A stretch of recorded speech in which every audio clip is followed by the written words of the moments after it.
feedback is a gift. It's not a treasure that you want to bury. It is a gift. Without it, we can't. I equate feedback to swimming, a swim race, where when you're swimming, your head is down in the water. You're doing your thing. You're churning it out. You're focusing on the process. But every once in a while, you head up to see the land. And I did swim a race once and then got out of the water and thought I won. But apparently I was swimming a race. No one else was swimming because I was on the land. But the final at the end of the race was 2 meters in the other direction because I stopped. I didn't pick up my head. You have to head up. And if you are not giving your personnel, your spouse, your partner, your brother, whomever it is, feedback, they are not getting the ability to head up. It's a gift. It really is. This is the Rebel HR Podcast. If you're a professional looking for innovative, thought-provoking information in the world of human resources, this is the right podcast for you.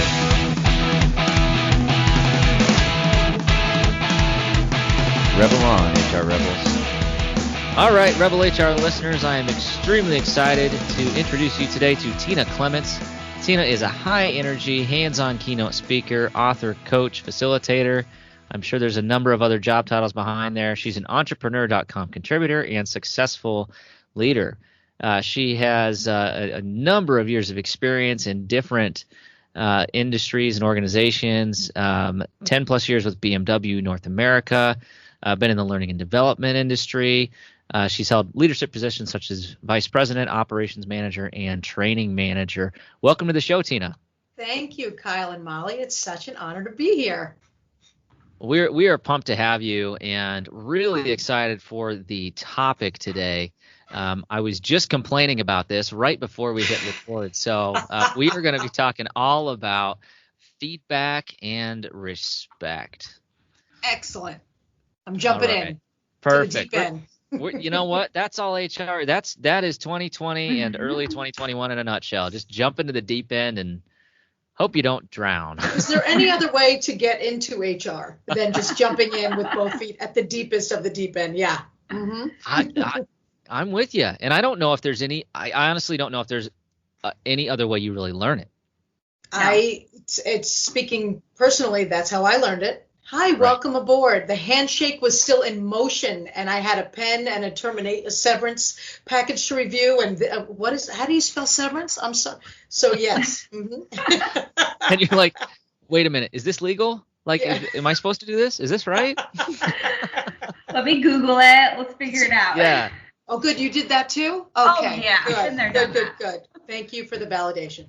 Yeah, thank you, Molly, and for all you HR people out there, it's not anything to be ashamed about to have to Google something, because a lot of us never actually learned this stuff in school. It didn't exist for me. It wasn't an option. It certainly wasn't an option, right, Molly? I mean, the quick story, I had a gentleman come to clean my fireplace. We got to talking. His son is a senior getting his degree in human resources. So immediately I said, okay, great job with the fireplace. I need your son's phone number. He's a male in the industry, which is, and he is going to school for it. I'm sorry, what did you say, Mr. Unicorn? Come and intern for me. Please, right now. This is great because so many people it's not their drive to wind up. Maybe that's the right language, right? Gang, to wind up in human resources. Molly, I'm sorry. What were you going to say? I talked right over you. No, this is all about you, so you're supposed to talk over me. But I actually went to school for HR, and still, there's no way to learn it all because every situation is different. And I think you need to have the foundation of like, okay, here's what's right, here's what's wrong, here's how I can handle this, here's a strategy for handling this. But then it's really just about the finesse and the people side of it, which not all people have, right? Right. It's the art of, not necessarily the science of. Right. You got it. Molly, nobody has ever used the word finesse to describe me. So I am failing at that. I can guarantee it. But you do have a finesse. I'm going to give you that. You have a way. You have a very wonderful way that you articulate things that need to be said. Well, thank you. But I believe that to be true about you as well. Whatever. All right. Ladies and gentlemen, welcome to the Love Fest. Hey, you know what? The way this week's going, I'll take it. I'll take whatever positive feedback I can get between trying to figure out vaccine rollouts and quarantine in one part of the world and all sorts of crazy stuff. So we'll take it. We'll take it. So we started going this path, but I'm really curious, how did you find your calling? How did you end up where you are, and what in your career led you there? My mother told me to get a degree in communications as I was filling out my college applications, and said, what should my major be? So she set me on the path of communications. And from there I fell into L&D and training about 25, 26 years ago, when I didn't even know the education and development of an adult was a thing, way back then when I was a kid. Back in the day. And from there, so I worked my way up within L&D for years, and ended up at BMW of North America. And there was a performance management role open in human resources. And someone luckily tapped me and said, "You'd be great." And I said, "You'd be crazy. I don't know anything about, I can't spell HR. So what do you think?" And it was the best leap I ever made. It was terrifying, and I was horrible, and I was reactive, and I was a super failure in the beginning. But thank God for the experience, because it shifted my complete approach to everything that I do going forward. And it actually affected me as an instructor, as a facilitator, as a content developer, because of everything learned within HR. So from there, BMW said, "Tina, we're going to start this new company called the Retail Performance Company. It's a consultancy with a senior level of expertise with training and coaching and human resources. Are you interested?" And I said, "Let me think about." The question was still in the air when I went, yes, that would be great. And that was 8 years ago. So I got to use all that experience and turn it into, quite frankly, something much bigger, where we can help organizations across the nation. Very cool. Very cool. Very cool. I don't know about you, but I feel like the HR, as challenging as HR can be, when you get into it and you start to, kind of stumble your way into it and learn, it is also fundamental and foundational to so many other jobs. It's so transferable. And if you can figure out HR, you can figure out about damn well anything. Yeah, I completely concur. And I've said it every day and twice on Sunday. If it wasn't for my HR experience, there's no way that the entrepreneurship that we started here would be successful. There's absolutely no way. I thank God every single day for that experience. The rest of it is coming. It's sales and marketing and product placement and all the things that go along with starting. But without that fundamental people skill, I don't know if we would have pulled it off. So challenging, but good lessons to learn, right? Absolutely. So, so have you always had the entrepreneurial mindset, or is that something that developed in you throughout your career? Probably somewhere down deep, subtly, selling something to the kids on the street. And one day it was then I put my resume together, right, when I was trying to become a babysitter and that kind of a thing. So there was always that subtle down deep, because, but for years I had the security of an organization. And when they asked me to take this leap, I truly did not think twice about it. I regretted it within minutes, because of how, literally, because it was terrifying, absolutely terrifying. And I fell into all of and this is another show, but all of the victim noise and the inner critic and the self-speak that just said, what were you thinking? You're too stupid, and all the things. However, it was the coaching element that I leaned on, which is a part of human resources, and the pool of talent that I could lean on to support me, that helped me yank myself out of that, to then engage and shift my perspective and move forward, because it was a hard road. It was a really hard road. Yeah, I can imagine. And I just feel like, I'm kind of in that mode right now, to be honest. I feel like, I get to stretch my entrepreneurial muscles a little bit through my W-2 job. But, there's a lot of fear there, right? Like taking the leap and go and being, and it's you. And it's right. And it's all and you. That's it. Exactly. You Every in a room. decision you make, it's a domino. Exactly. There was a lot of that, my friend. Just picture it, Kyle, me looking at a blank wall. What do you think? Well, I think it's a great idea. What do you think? I too think it's a great idea. Let's give it a shot. And the fear, that fine line is just one step between fear and courage, right? And just you kind of don't have a choice. I too learned that the hard way. The difference between now and 8 years ago is now I know what that failure ultimately helps you find the success. That's all. There's no such thing as a mistake, just discoveries. So we need to make them and learn from each other, because we can't make them all by ourselves, right? So that's why it's good to share our learnings and our discoveries and our failures and all that. But it's terrifying. It's terrifying because you don't want to. Who wants to fail? And that's really what the loudest voice in your head is all about. It's, if you do this, you will probably fail. Well, I do it anyway. But I do it, kind of thing. And it's again, in the beginning, I did not take that advice well. And now, once you do it once and you realize, you know what, I didn't die. Okay, I lost money. That's typically what the mistake means when you're starting a company, right? Wow, I lost money. How significant was that loss, boss? Sorry about that, right? And that's a risk. However, okay, what did we learn from that? So sometimes it's a small cost of doing business and helps you get through to the next risk and the next one and the next failure and the next failure. It becomes a dance. Someone once told me you can always make more money. The money will always come. Mm-hmm. What was, going through your journey, what was your most impactful failure that you had or you made? Definitely back to when I started RPC here in the United States. And my failure was my own voice, was my own choice, truly. I truly believed that I was too stupid to do this, and I could not do it. And everything was stacked against me. And what happened to me is, to protect myself from that failure, is I started to live in the blame game. Well, my team in Germany didn't give me any resources nor knowledge. The product is unstable. The market is too saturated, blah, blah, blah, blah, blah, blah, blah. It's all excuse. And I did that for too long.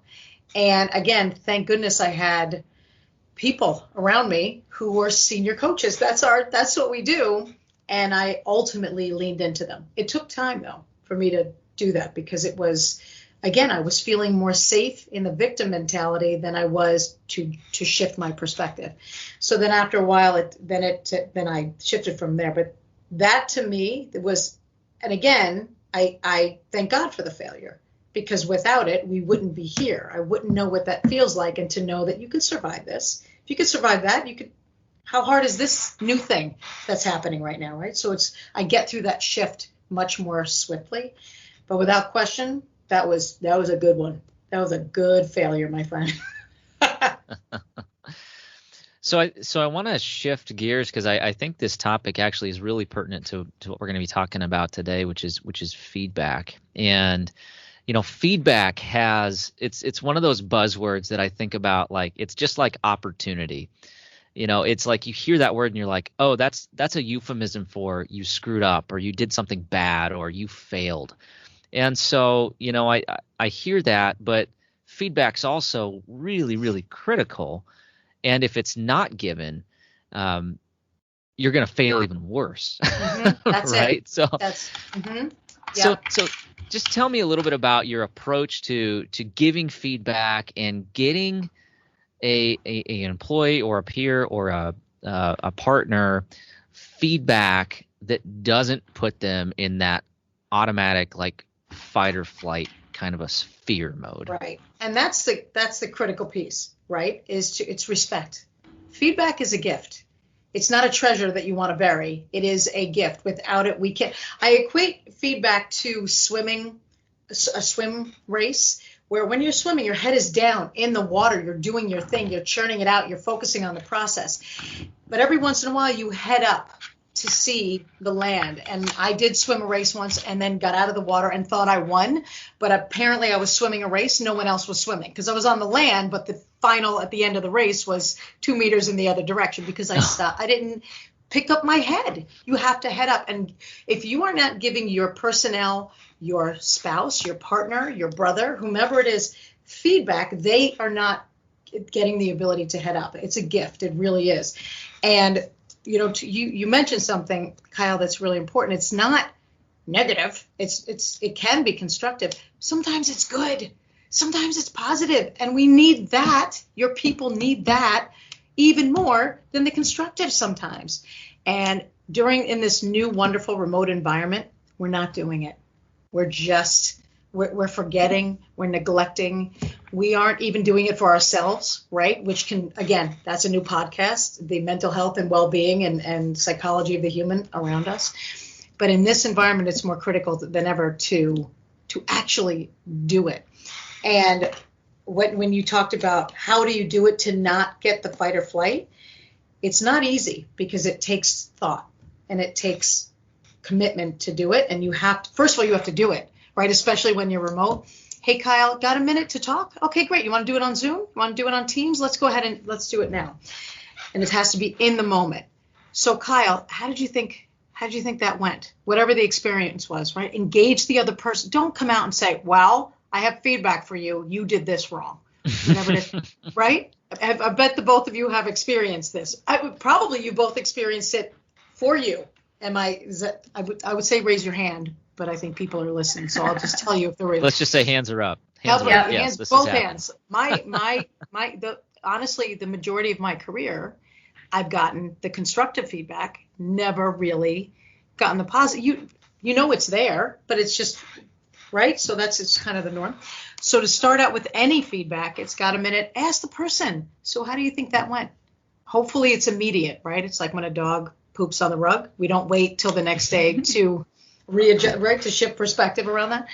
And then to have those people say, okay, well, I've noticed that, and you always, when you give feedback, start with I. Anytime, well, I've heard, or they said, now, sorry, they're gone. And now what is the conversation going to be about? The conversation will be about, well, who said that? And when was said? And it's about the thing. It's about the topic at hand. I've noticed that this is happening. Listen, Molly, the reason I'm bringing this to your attention is because I know you could be amazing here at this firm. I see it in you all the time. What's blocking you is the fact that you're late all the time, and people are noticing that. And I don't want that, or the fact that, so your work is late every single day. Whatever the thing is, it's you speak to the thing after the why. Listen, I've noticed this happen. Here's why I'm telling you this, because I care about you, man. I think that the expectation setting piece of any communication is missing all the time. We forget the why. This is why I'm asking you, and fill in the blank, whatever the reason is. And then you go ahead and tell them. And then the next part is, so what do you think we could do about this? So once again, I'm not saying to you, you need to now get here earlier, but what do you think we can do? Well, boss, I think what we could do is maybe I could set my alarm earlier. This is where we could have so much fun walking down every potential conversation. Okay, great. Do you think you can do that? Then you agree. What's your timeline? And you move on. I make it sound like it's the easiest thing in the world, right? Just follow these steps. It's so deliciously hard because you've got humans involved and emotions. And no matter how well you say the words and you articulate your thoughts and respectful you are, there's a chance a person might react, and it has nothing to do with you. It has everything to do with their voice. Well, now I might lose my job. I'm so stupid. I shouldn't work here. I'm too old. Whatever the thing is. And that's okay. Let them, okay. So how are you feeling right now? Let them work through that piece of it. Don't be afraid of it. Lean into it. Again, so easy for me to say, right? Oh, this is great. It took me years. It took me absolute years. I mean, again, I jumped in that deep end, was handling these conversations. The first time I ever gave feedback as an HR performance person, it took me 6 hours. Can you believe this? 6 hours with the same person. And I look back now, at the end, I was, who do I have next? What's the topic of conversation? Okay, let's go. Let's bring it right. But because you're so engaged and you think it's about you and how can I fix you? Nope, it's quick. This is what it is. What do you think? Okay, can you do it? And then move on. That was a huge ramble, gang. I'm not sure that I could. Did I use up all of our time? I love you both. Sorry. No, I've got some stuff. It's been great. Okay, we'll see you guys next week. Bye-bye. Thanks for playing. I keep going back to when you first said, you should be giving feedback to your spouse. And I would completely agree. But funny story, I went home to my husband. This was like a year ago. And I said, honey, I really think we should start doing like performance evaluations on each other. Maybe every like 6 months. He did not like that idea. I thought it was brilliant, but he was not on board. You cannot coaching. Don't coach your significant other or your best friend or your parents. Nope. Wah. And you're still together thanks to him. We are, but he'll often tell me, okay, don't do that HR stuff for me. I don't need your feedback. Saint Andy. Yeah. Anyway, what I was going to ask is what we were kind of talking about earlier is that victim mentality. I think a lot of people, when we give feedback, that's where they go. It's not my fault. And they make excuses. How do you overcome that when you are giving that feedback? Do you just call it for what it is? What advice do you have? Calling it for what it is, you could do that. What's the consequence of that, however, right? So it's, in my experience, people go to the victim mode quite a lot. And again, stop for a second. It's nothing to do with me. They're in the let them spiral. It's the equivalent of when we teach sales consultants in the automotive industry. When you have a client when you have a customer who walks in the door, and they just take them off the floor and let them go and let them say their words. Because usually what happens is, and they stop and they recognize for themselves what's really going on. And then from there, you ask the question, so what's really going on for you?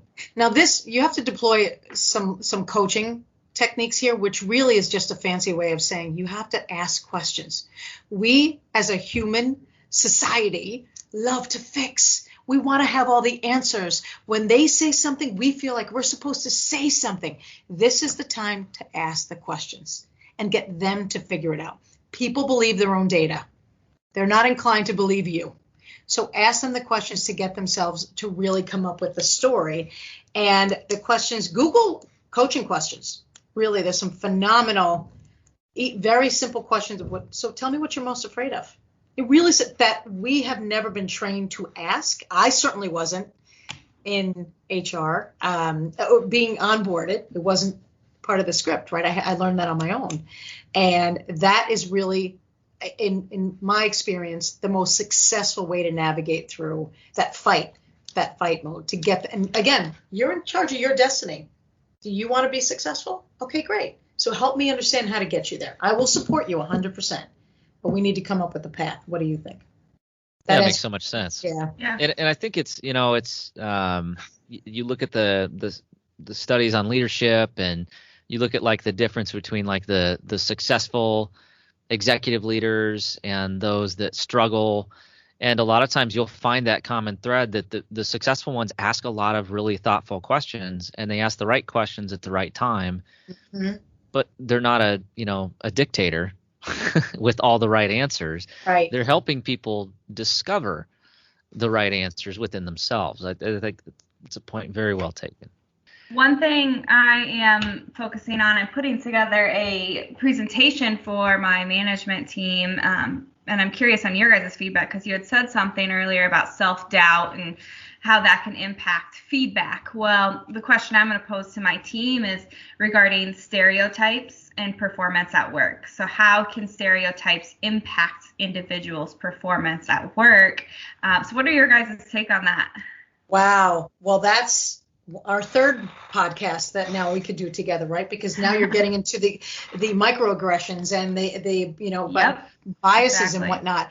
And it's funny, we do teach a 1 hour quick, just on 4 different unconscious bias, the beauty bias, et cetera, just to educate. And I can't tell you how if there are 10 people in the class, 10 people have the ahas, myself included.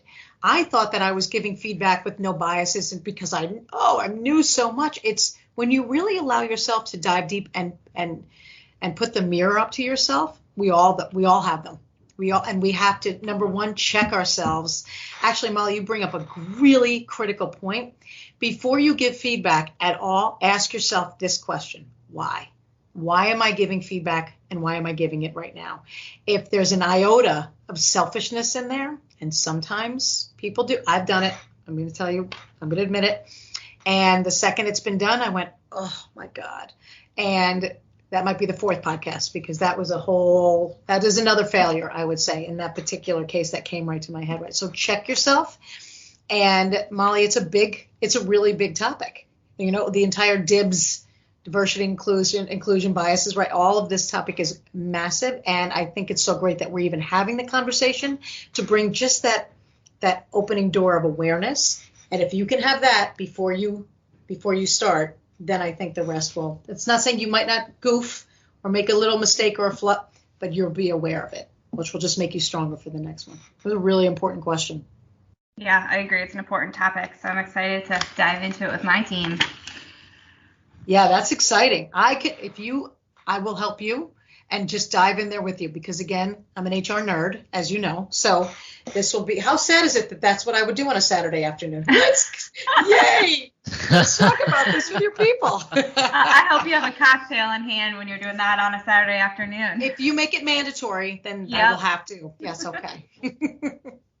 Yeah, considering like the free time, like I spend my free time on social media, but I'm not like, commenting on whatever. I'm like talking to other HR people on HR Twitter, and we're like going back and forth on what do you do on this performance management system, and what do you got? How was your week? Just like we're a bunch of HR nerds, but that's okay. This is a safe place. You found other HR nerds. We do exist. It's part of the tribe. So I want to go back to a comment that you made and explore this topic a little bit more. And it's the challenge of knowing when is it appropriate to give the dreaded word feedback. So at what point is it not about you and it is truly about them? And how do you spot that? I guess on some level, it's always about us, right? Because if we're giving the good feedback and that employee in this case is elevating, then we can benefit from that as well, right? I guess when you answer the question, there's no value for me if I give this feedback right now, except that employee can grow and be wonderful. Sometimes they leave us because they become so good. So actually it works against you sometimes to give this great feedback. But I think that's the time to do it. When you catch somebody doing something right, which is it's a comment I'm sure we've heard before, that's the time to pick up the phone and give the feedback. It takes 2 minutes, sometimes 1, and a little bit longer if it's in this remote setting, because then you have to set it up and get on the video cam and just say, hey brother, I just wanted you to know that was well done, whatever it is. We don't do it because it takes time and we're not seeing each other as much. So every time somebody does something right, when there's 2 times mandatorily, if somebody is doing something that is, well, first of all, if it's illegal or something, then it's a whole different with immediacy, right? I think, what is that? Our 5th podcast, I think.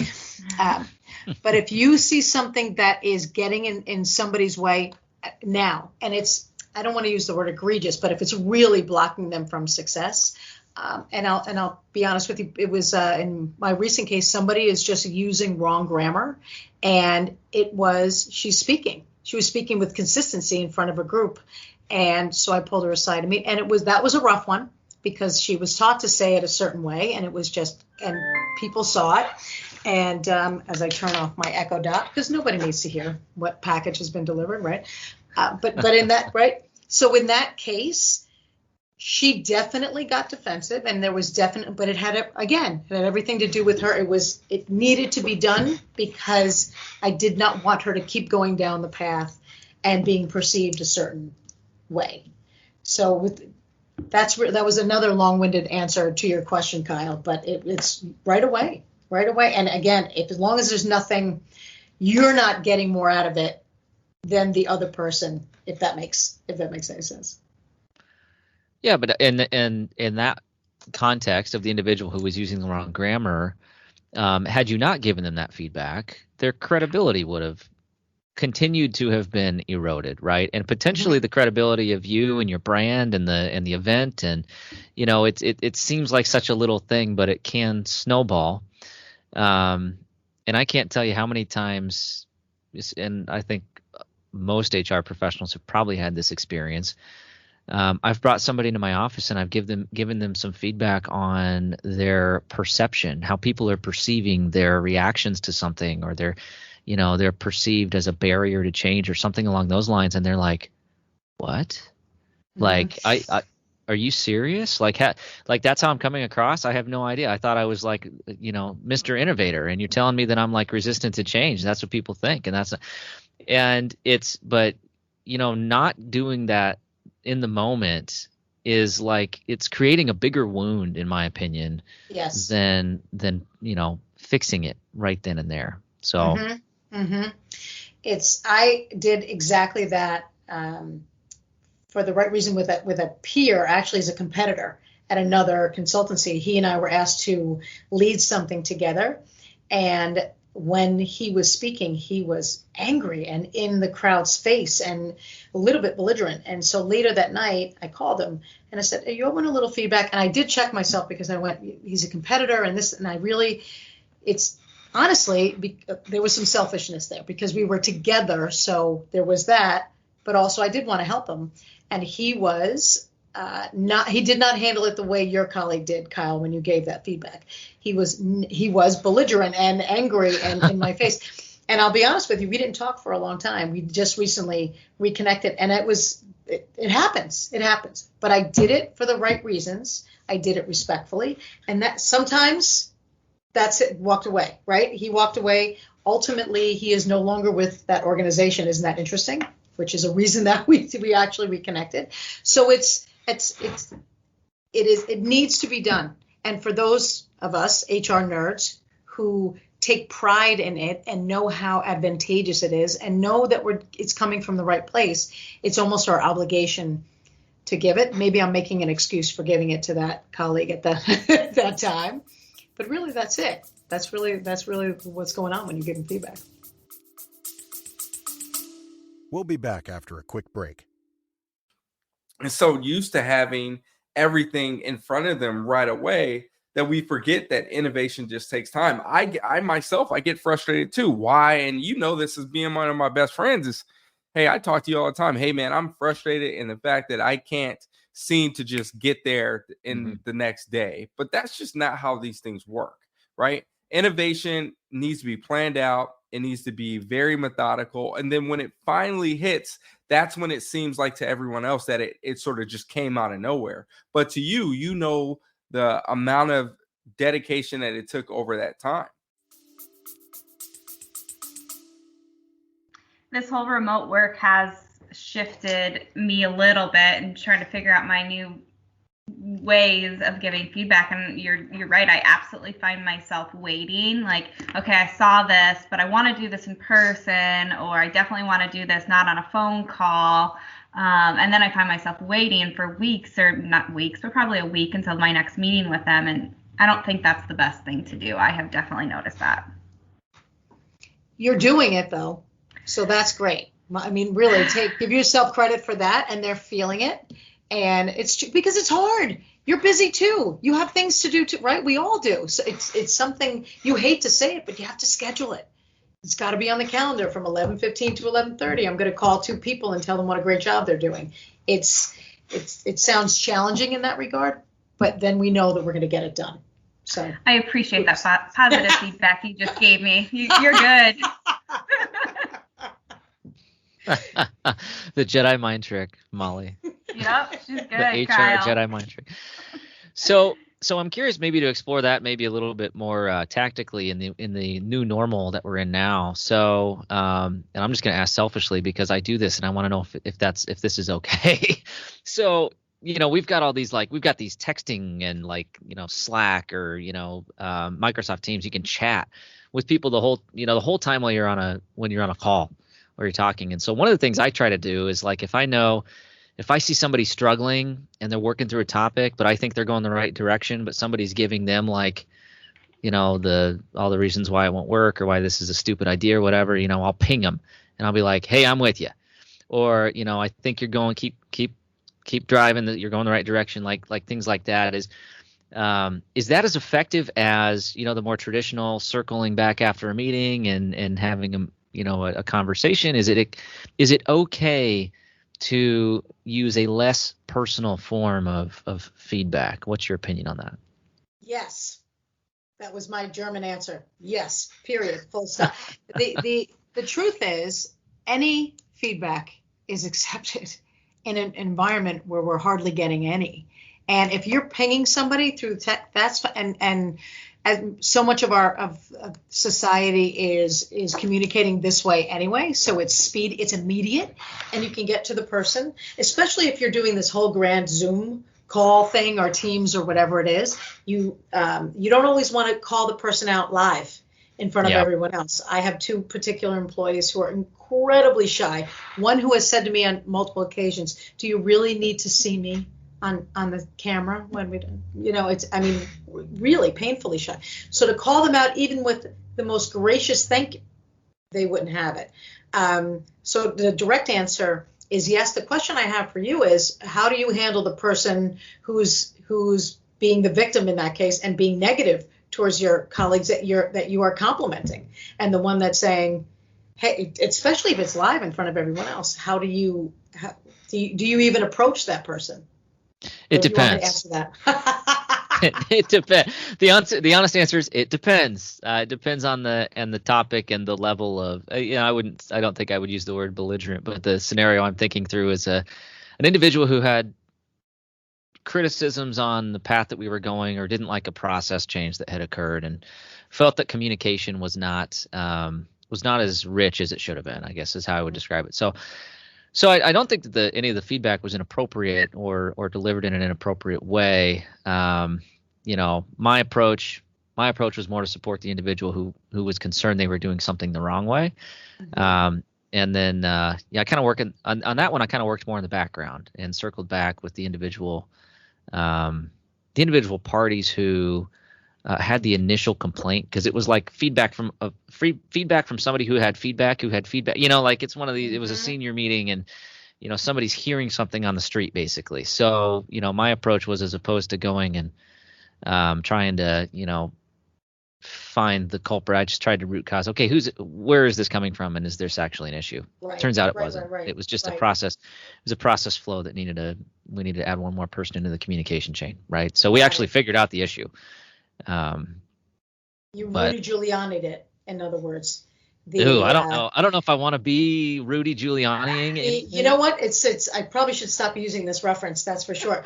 During 9/11, one of the things that Rudy did was before taking any action every day. I mean, right when it was at its most in the beginning, he would stop his team in the morning and come together. And why is that? And what's going on? And really get to the root cause. When people were like, "Why are you having this? Just go. Why aren't you moving? This is a crisis." Because he knew he had to stop and dissect first. And one of his most famous stories in the movie, there's an actual movie that was made about him years ago, I think 15, 17 years or something like that. And he was in his office on whatever floor, and something wasn't getting from A to B. And he himself navigated all the way down to the basement, where there were two women sitting back to back to each other who hated each other, and one wouldn't give the paperwork to the other one. So everything was, but he himself got to the root cause before taking action and whatnot. But this will be the last time I bring up this as an example. I think it's a great example. It's a great example. I just didn't know if you were referring to like a Just for Men Gone Wrong type of a thing or not. No, I don't know. It could go any way. 2020 was a weird year. It was weird. Yes, exactly. As was that analogy. But anyway, I think that's the word I'm looking for right now.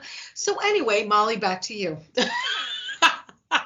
You guys. Well, you got to keep us on track here. I think Tina and we're both kites, and you got to be the string to hold us both down. No, I'm with you, but Kyle, why? I'm curious, because if I was in that person's shoes and I would have got that text from you or whatever, that ping, it would have helped my confidence. But why not speak up in front of everybody about that? Because I don't think that the feedback was wrong. And I don't think it was inappropriate for that person to get that feedback, but I wanted them to know that I don't feel like they should take it as it's, in a negative manner, I guess, so they got a richer perspective of the audience's view, if you will. So, and my approach, I'm a little bit hands off, because I like to let the discomfort settle a little bit, so people can actually internalize what people are saying before I because I don't want to shut down that type of conversation or feedback either, because there was actually feedback, in the meeting. So had I piped up, it might have made everybody shut up and not actually figure it out. Molly, you bring up a really good point. If you want to even go a slice deeper, could you, Kyle, have called that person afterwards and said, "So how do you think that went?" and then open the dialogue. It's my favorite question. So how do you think that went? Or, hey, what's going on for you? Just, that's it. And just leave that open-ended question sitting out there and see where that person took you, and then diagnose a little bit from that and get that person to realize why you did what you did. And so how do you feel now about the input? Yeah, it had nothing to do with the way that person was giving the feedback. It had everything to do with the emotion behind it and the desire to XYZ, right? So just a thought that could have been a feedback giving moment. So Molly, that's a good call out. Yeah. Yeah, I like your way better. No, I was just sitting here thinking. No, it's good, but it's I do think it's a great example of maybe not knowing exactly when the right time to give feedback can be, and every interaction's so fast, right? And it's so easy to sit there and think, man, I should have done this, should have said that, I missed my window. So is it ever too late to open that window and provide it? That's a challenge, isn't it? Because if it has been too long, then you have to be prepared for why are you just telling me this now? And then come back, you're right, and I apologize, because that's on you at this point. So I cannot think of a circumstance that wouldn't bring a benefit later, no matter what the it is right now. I'm sure at 2:00 in the morning we'll come up with the thing. But regardless of when, I would want to hear the feedback. You know what? I think I'm answering my question by processing outwardly. If it's too late to do anything about it, and if no good could come from it. And again, I can't think of a specific example, but if there's something going on that I literally have no control over to change, and I can't change my behavior for a future something, then why are you going to hurt me? All that does is bring me pain and regret, in that I can't even go back, right? So that being said, I think that would be the only, in my opinion, that would be the only thing I could think of, and can't think of an example. Right I have an opinion. You guys tell me if you think I'm wrong, but I personally think it is too late to give feedback if you wait until it's annual review time. You type that feedback in an annual review. It impacts your score. It impacts your merit increase. I don't know, as a leader, if I would feel good about that if that was the first time they were hearing that. So Kyle, your question had two different meanings, you tricky thing, you. Oh. Because the way I didn't interpret the question that, Molly, you are so accurate. That means that but you could have in the whenever along the path, and you just because again, we as HR geeks know that feedback should be immediate and constant in all the things. Leaders aren't taught, right? There's no, unfortunately, up until recently, in the past certain amount of decades, there haven't been leadership schools, when leaders were going up the ranks, and they were only getting feedback once a year. So they thought that's how you do it. You give feedback once a year, and we have to break that and re-educate. And what you just said is key. And the big sentence over that is, no one should be surprised during their annual performance review. When you walk in, you should know what your score is, what the feedback's going to be. You've been working on it already, and it should be swift and a handshake and thanks very much and amount, right? So really good. I agree. Point. I always tell my leaders, if an associate is surprised at their annual review at a write-up or a termination, you did not do your job well enough. Yep. Excellent advice. So smart. Ugh. So we're going to bring it full circle here. Uh-oh. Because that is a way to give feedback without respect. Right? That's not respectful for the person who's sitting on the other end with, bills and obligations and maybe a family to take care of, to sit there and not know that and not have the opportunity to modify what they're doing in order to fulfill your expectations, right? That's just a jerk move. Yeah. I love you guys. Yeah, it really is. And you know what? It's a jerk coming from fear, because I truly believe leaders don't give the feedback because they're afraid. They're afraid because of the potential conflict, and they don't want to hurt the other person. So they just don't give that constructive feedback that ultimately can help, because they're friends, or they want to be seen as the friend, or whatever their motivation is. So they think they're doing it for the right reasons, but they're a jerk. They ultimately come off like a jerk. Yeah, when they don't give the day-to-day little feedback, it builds up, and then all of a sudden they're like, this person has to go. They're really impacting business, and well, that's not the right way to handle it. Yep, you got it. You got it. I guarantee you, there's so many HR people listening to this right now, and they've had that person just pissed and just pounding. You could hear the feet coming down the hallway to your office. The door opens up, and it's a burst of air, and it's like, this person's got to go. Yep. Yeah. And the first question's always, oh, what feedback have you given? Yes. Yes. and then they go, scores have you been giving? Average, meeting expectations. And then you look around and go, okay, what shall we do next? Yeah. My favorite question in that moment is, help me understand. Yeah. Oh, good question. I understand why is this happening right now? What happened? Remember the deep end that I spoke of earlier? That was my deep end. It was the barrage of handle this, fire this person, let this person go, and me saying to everyone, but they're beautiful on paper. Help, what? Where? Yeah. Mm-hmm. Excellent example. So we had a great guest here a few weeks back named Liz Kislik, and she used a great term, and I think it was so right on. And her comment was, "You broke them." They were great on paper. They probably came in with a wonderful attitude, ready to go, ready to change the world, and the organization broke them, right? And you own that. I'm gonna write that down, Liz, right now. That really, it's what an eloquent yet direct way to teach a leader. So whose responsibility is this? This person was your responsibility. They came in with an A+ grade and they're leaving with a D. So that's on whom? Yeah. I strongly believe that most people coming into an organization don't want to just screw things up or fail. I 100% agree with that, Kyle. All right. Oh my gosh, what a fun conversation. I could just keep going. I need to go get a drink or something and keep the conversation. But we are running out of time, and so I want to shift gears into the Rebel HR flash round. So Get ready, Tina. Here we go. Okay.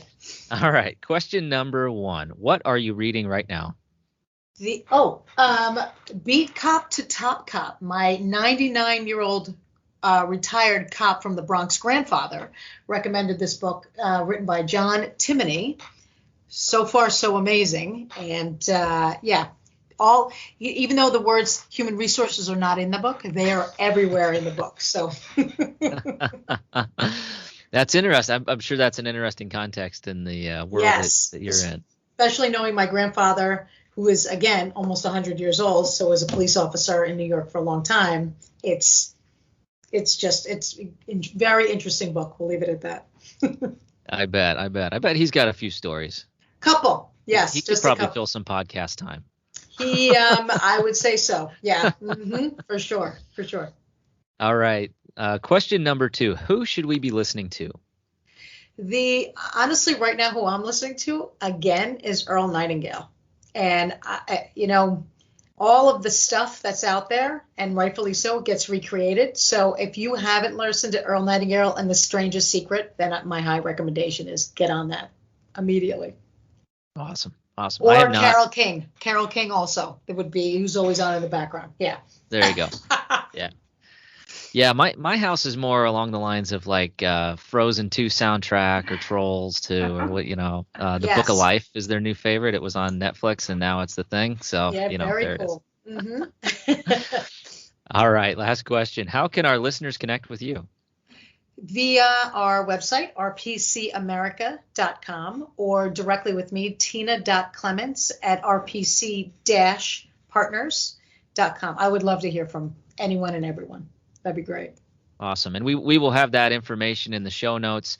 And I would be remiss if I didn't also at least give you a little bit of a plug here. So she also has a book out on Amazon, The Art of Facilitation, Communicate So They Remember, by Tina Frey Clements. So, Tina, thank you so much. It was so wonderful to have you on the show here today. We covered some great topics and really helpful advice. So thank you so much. Thanks to you both. This is really an honor. I appreciate you having me. Thank you. All right, that does it for the Rebel HR podcast. Big thank you to our guests. Follow us on Facebook at Rebel HR Podcast, Twitter at Rebel HR Guy, or see our website at rebelhumanresources.com. The views and opinions expressed by Rebel HR Podcast are those of the authors and do not necessarily reflect the official policy or position of any of the organizations that we represent. No animals were harmed during the filming of this podcast. Baby.